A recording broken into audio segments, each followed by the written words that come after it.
अस्सलाम वालेकुम। उम्मीद है आप सब खैरियत से होंगे। तो आज हम पहुंच चुके हैं जाइटेक्स में और आज डे 1 है जाइटेक्स का। तो जैसे कि प्रीवियस वीडियो के अंदर मैंने दिखाया था कि बहुत सारी कंपनीज़ जो हैं वो अपना डिस्प्ले कर रही हैं। तो आज हम उन कंपनीज़ का जस्ट गो थ्रू करेंगे और उसके बाद हम जाएंगे हॉल 4 में स्टेज XMD पर।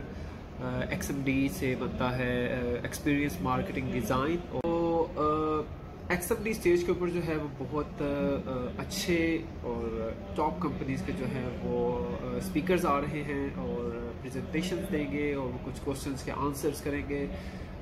For example Google, Waze, Microsoft और बहुत सी जो प्रोडक्ट्स जो मार्केट के अंदर काफ़ी ज़्यादा ग्रो कर रही हैं, उनसे रिलेटेड जो CTOs हैं वो विज़िट कर रहे हैं। तो डेफिनेटली उधर जाएंगे और आपको वो सेशंस दिखाएंगे, थोड़े थोड़े sessions, because it's gonna be a long day, like 6 hours to 8 hours का जो वो सेशन होगा। तो वो पूरा तो कवर नहीं करेंगे, लेकिन ये है कि छोटे छोटे जो पार्ट्स हैं वो मैं ज़रूर अपलोड करूँगा और आपको भी आइडिया होगा कि जाइटेक्स जो है वो कैसा दिखता है जब कंपनीज जो है वो डिस्प्ले कर रही होती हैं। तो मेरे साथ ही रहिएगा। अभी हम चलते हैं बाहर और फिर उसके बाद हम स्टेज पे जाएंगे।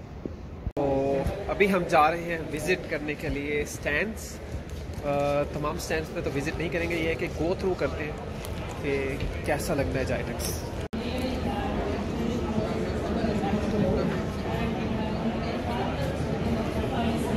तो ये जो सामने वाली स्टेज है ये बिग स्टेज है और ये ओपन बनाई गई है। तो हम जाएंगे XMD स्टेज में, लेटर में हम विज़िट करते हैं तमाम स्पेस आए हैं और जस्ट वॉक थ्रू करेंगे। एक बास्केट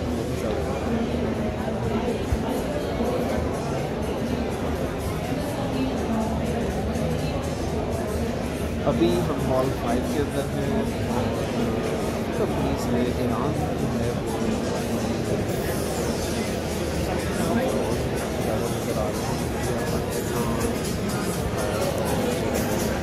डिफरेंट बहुत खुशी होती है पाकिस्तान के सॉल्व और एक नहीं काफ़ी सारे हॉल्स के अंदर काफ़ी सारे जो सॉल्व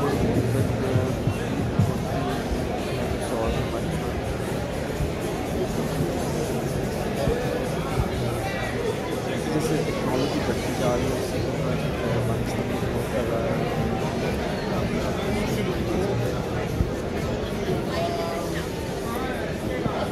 और अभी हम जाएंगे हॉल 4 की तरफ।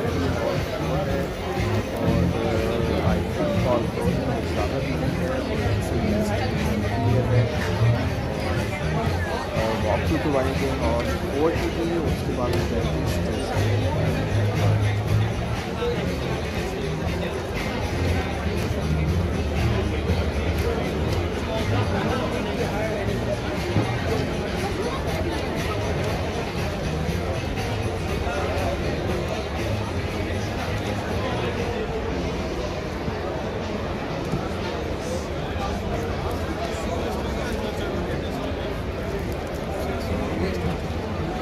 यहाँ पर जो कंपनी नज़र आ रही है ज़्यादातर कंपनीज लग रही है। आई थिंक हॉल में जो है GCC तो हॉल 4 में ज़्यादातर कंपनीज नज़र आ रही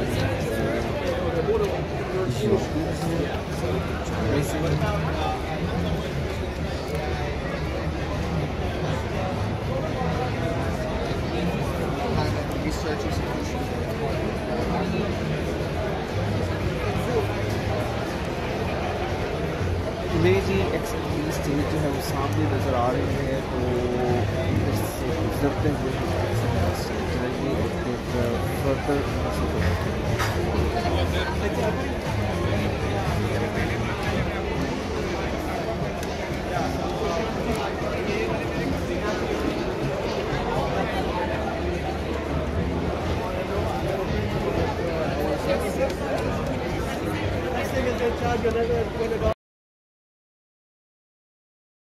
figure out how it's partly broken. You know, it's pretty easy to stop some of these vehicles with a piece of gum on a sensor.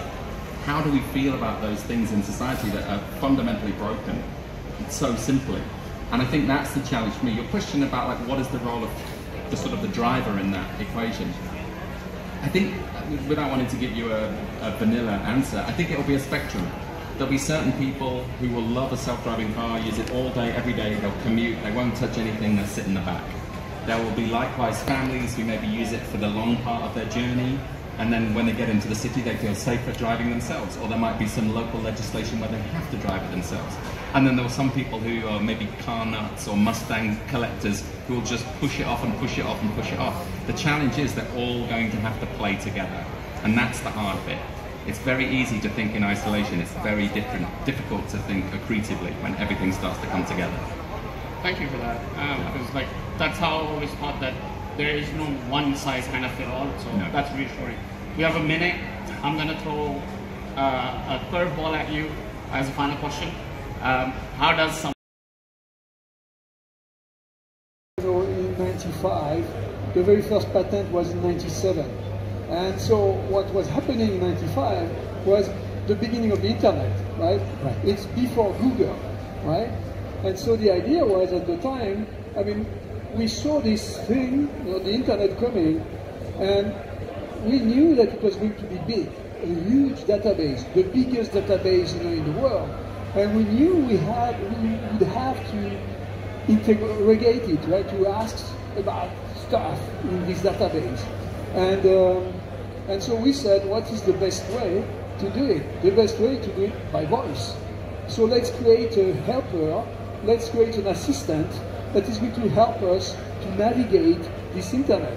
And again, you know, it was before 98, so we said, okay, we are going to create this little guy, like a little bit, you know, the little guy on my shoulder, that is going to help me to navigate this thing. And the reality is that back in the 90s, speech recognition wasn't very good. I mean, there are two pieces that we need to have there, right? There is the actual speech recognition piece, and there is the natural language piece. Natural language is what you understand. Speech recognition is about the words that you understand. And so speech recognition was about 90% accurate, right? It means that, you know, there were 10% of the words that were not, you know, recognized. And so imagine a page of the book, you know, where you miss, you know, about, you know, 30 words. I mean, it's going to be difficult to understand, right? So anyway, so we knew that it wasn't very good in terms of speech. So what we created, you know, the very first assistant had actually an image, and this image was an old guy, a very old guy. So we knew that he was a little bit deaf, you know, and that we should shout at him, or we should talk to him very slowly for him to understand what we were saying. So it was the very first shot at you know, what became later Siri, which was the assistant back in 1997. It was to interrogate the internet. So, speaking slowly, speaking loudly, was this just a part of the training set as you were getting the digital assistant to be able to understand you? Speaking slowly was part of that in the beginning as you were training, right? So speaking slowly was the very first thing, and then, you know, even that, I mean, even though if he did understand, you know, the words, he didn't understand the meaning most of the time. So it was the other challenge. Right. So this is why, you know, it took actually 14 years to go, you know, to a machine that was the iPhone, you know, in our job, quite different than KFC, which is more internal. We're really focused on building the core product that we then go out and sell to customers. So most of my time, I would say maybe 70% of my time, is actually spent externally, whether it's with customers or managing with you. Contradicting what you said, actually very outward-working as well. Looking at and taking care of our friends who are putting their technology together. For that matter, I should say, no technology work, no technologists work is ever going to be what it used to be, sit in the corner, build the product, and then someone else will come and talk about it. We are now front and center. Totally. I think a question always comes to my mind. Like, look, you guys both are at a very high level in the organization, because the organization same as you. How often do you go and talk to customers and really understand their pain points? The point is more, as you grow, you become too far from the reality. Tell us about approach. How do you still make sure that you're still in the pulse of the problem that you're trying to solve within your realm of customers for enterprise and for you at KFC? Guys, we have a real problem with the voice.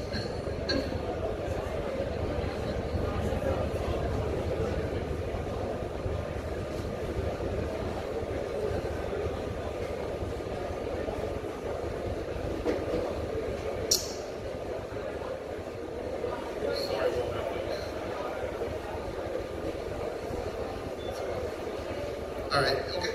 So I guess we're going to keep on. It's like a relay race here. Look, for what we do, we're servicing mostly enterprise customers.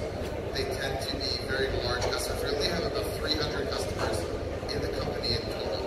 What that means is we get to spend a lot of face time with them, right? Whether it's in the context of a new deal, where our executive team gets pulled in to match various stakeholders and our client's executive team and get to know them, whether it's for ongoing issues or even in new product development. Like I said, every week I'll be meeting with multiple clients.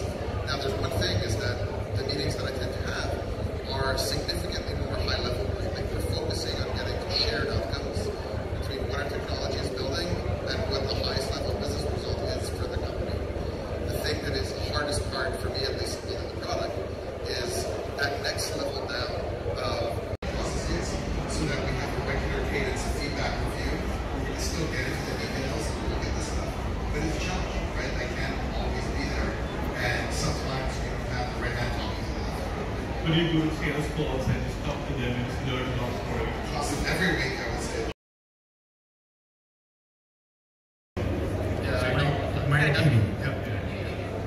Okay, sorry guys. Yeah. No worries. So to sum it up, I'm the director for big data and machine learning. Most of my role is influencing stakeholders. So as and when you get to a certain level, you are not driving the product scrum, you are not in the wheels, as you say, but you are influencing the leadership. You are influencing the way forward, etc., etc.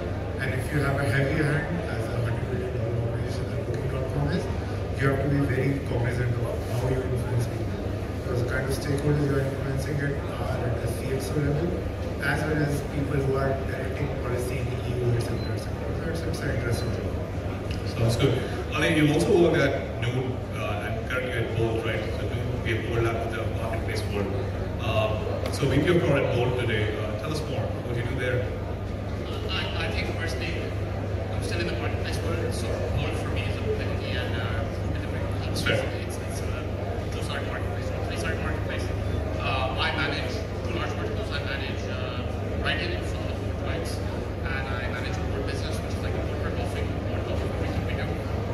Been there almost 3 years now. Formerly based in Dubai for 9 years, as part of Noon. What do I do at Bolt? That's Could you explain more what Bolt does for everyone? Yeah. Just for context, Bolt is essentially, it's a mobility company, so similar to Uber, or the likes. Does food, does micro-mobility, so scooters, bikes, and then does cars as well, so either rentals. So you can either use the app, open a car, sit in it, drive away, or you can order a car at your home and go from I was at coaching before, so yeah. Yeah, so where's this small place? What I do there is I'm essentially, like, most of my job is kind of driving the strategy, driving the vision of it, making sure we're on target, making sure we're hitting targets, and then there's a lot of people management, but I try to stay still hands-on, otherwise I start feeling always nervy and like I'm outdated. So yeah, I just don't want to be a people factor. Look, you work at a three-sided marketplace. I mean, Bolt and Noon. So you think is also a marketplace. I worked at Uber and Facebook Marketplace, so it's a pretty interesting panel with no diversity. But okay, well, today we'll talk about really how to build these disruptive products, especially when we have this advent of AI jumping in. We're seeing this wave of AI. In the first phase, let's talk about our general product management approach on how to build products, and then we'll switch gears a little bit towards, as we're seeing AI jumping in, how does our thinking change? So people can learn about that. So to that, to begin with, look, a big question we always get is, how do you set goals for your products? You know, like it's a big question, and at your level, at our own levels, VP, directors, and so forth. What has been your experience at looking, setting goals? For sure. Typical tech, so we are in a techie business, but we have a machine learning products, which enter into a tech product.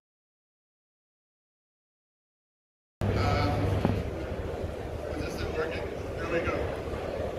All right, so I want to talk about three things.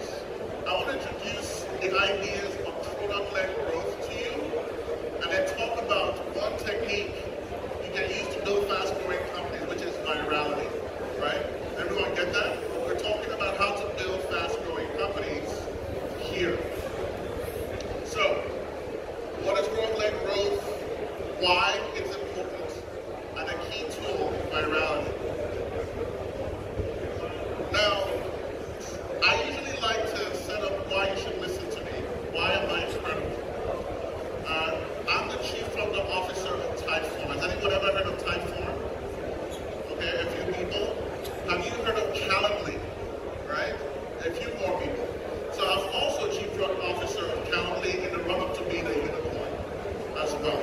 So, but beyond that, really I'm a product leader, which means product design, user research, basically all the customer science, the why and the what of the product feature.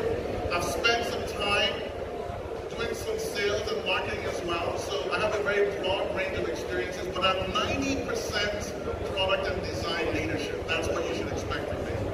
I've built a company before, only semi-successfully. I spend a lot of time with startups, I mentor startups.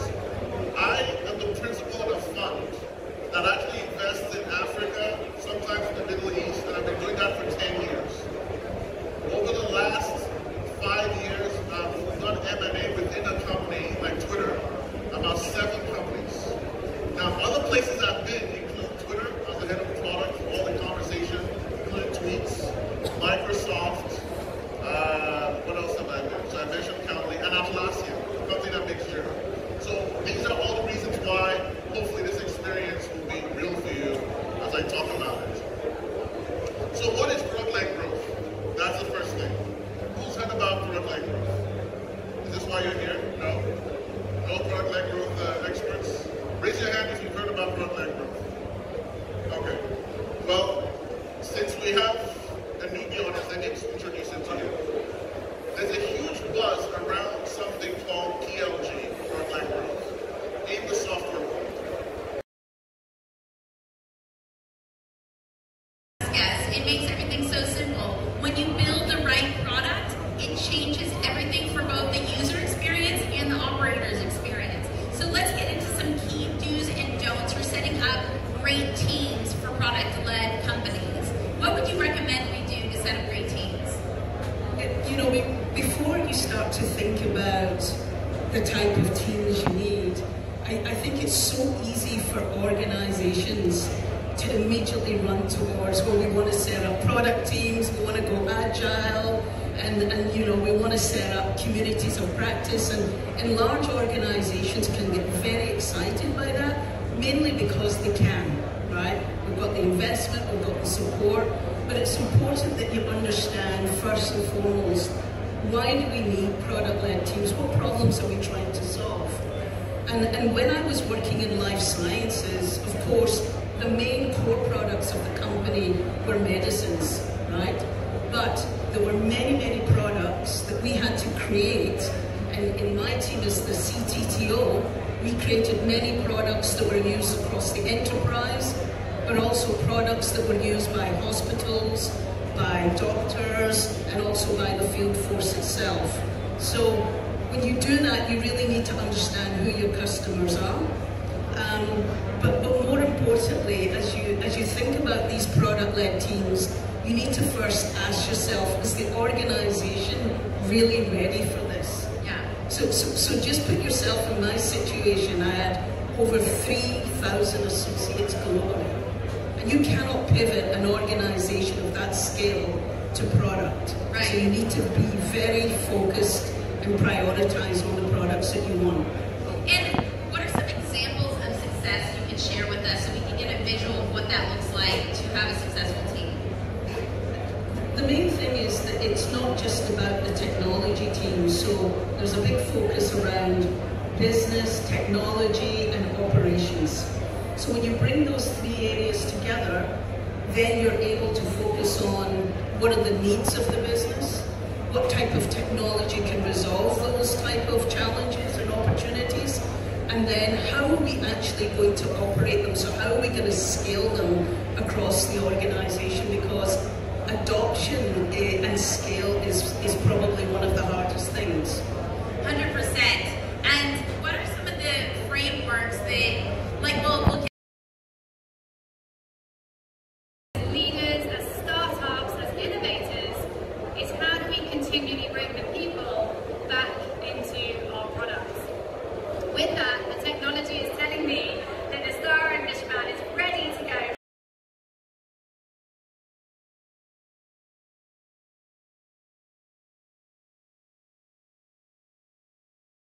And those who are most impacted tend to be the most marginalized and vulnerable communities. And so inequality skyrockets. Give Directly, an organization that does direct cash transfers, came to us with this problem and asked for our help, and my team answered their call. We provided a grant and a team of Google AdWords fellows. These are Google engineers, product managers, UXers, and other folks that companies like Google rely on to build great products. So we provided them with this team and worked closely together full-time for 6 months pro bono to help build a tool called Delphi that makes this information more accessible and useful. Essentially, overlaying disaster damage data alongside socioeconomic indicators to help them more efficiently and effectively target their aid. But how does it work? So first, on the damage assessment side, it takes a look at some data from another open source tool developed by Google researchers in collaboration with the UN World Food Programme's Innovation Accelerator. The tool is called SKAI, S-K-A-I, and essentially it's a machine learning tool that uses, that does automatic damage assessment based on aerial imagery of a disaster site. And it does this in 2 stages. First, it starts with an object detection model to identify the buildings in the image. And then it uses a classification model to compare pre- and post-disaster imagery centered on each building and makes an assessment and classification of the amount of damage. Then we overlaid this data alongside socioeconomic indicators, pulling in data from the census and a variety of other sources. And we let Give Directly set thresholds so that they could really effectively target the aid to those who needed it the most. It's fully open source, so anyone can make use of this tool. But I share this example for a couple of reasons. Mainly, I think it shows the power and potential of even predictive AI. It's very untapped, and there's still so much opportunity for even predictive.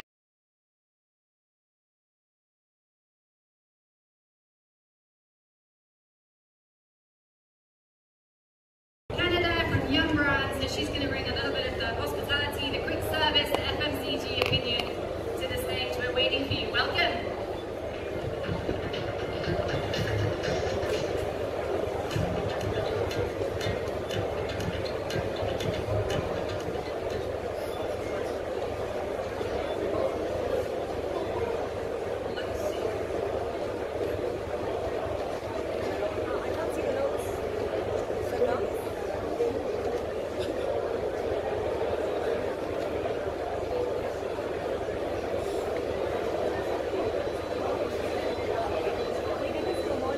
Yeah, but still it's without a remote.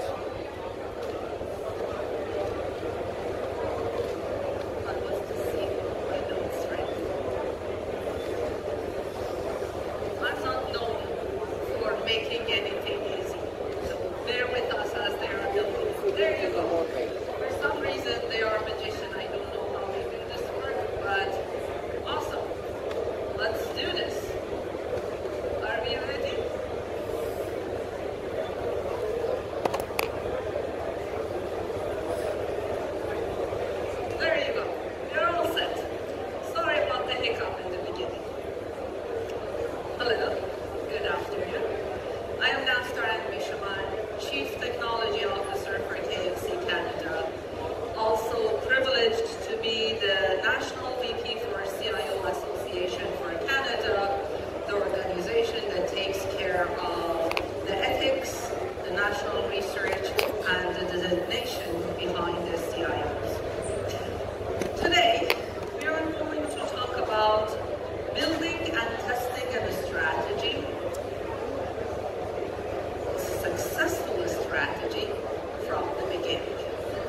the key word here is the success. Let's see. And as I'm orienting myself, this is for that, bear with me, and this is for this. I will learn by the end that this presentation is done, right hand, left hand, which one is trying to do which one. So we said, let's talk about the keyword that was a success. In fact, defining that success and what does that mean is the base for defining the rest of building a technology product that is successful from the beginning. So what does success look like? When we talk about a successful product, let's think we are talking about an e-commerce.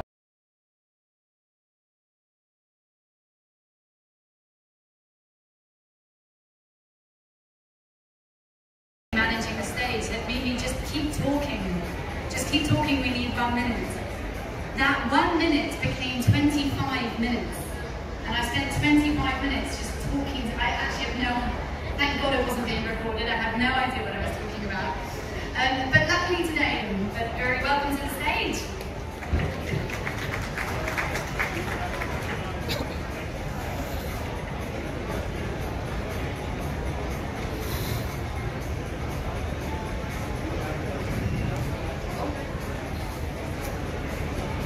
Well, I'm ready, but the presentation is not ready. So, why did they lie to us? I'm asking. उम्मीद है कि आपको vlog पसंद आया होगा। फिर मिलेंगे एक नए व्लॉग के साथ इंशाल्लाह। No, he's asking for the water taxi. So he was speaking in some other language, that's why it's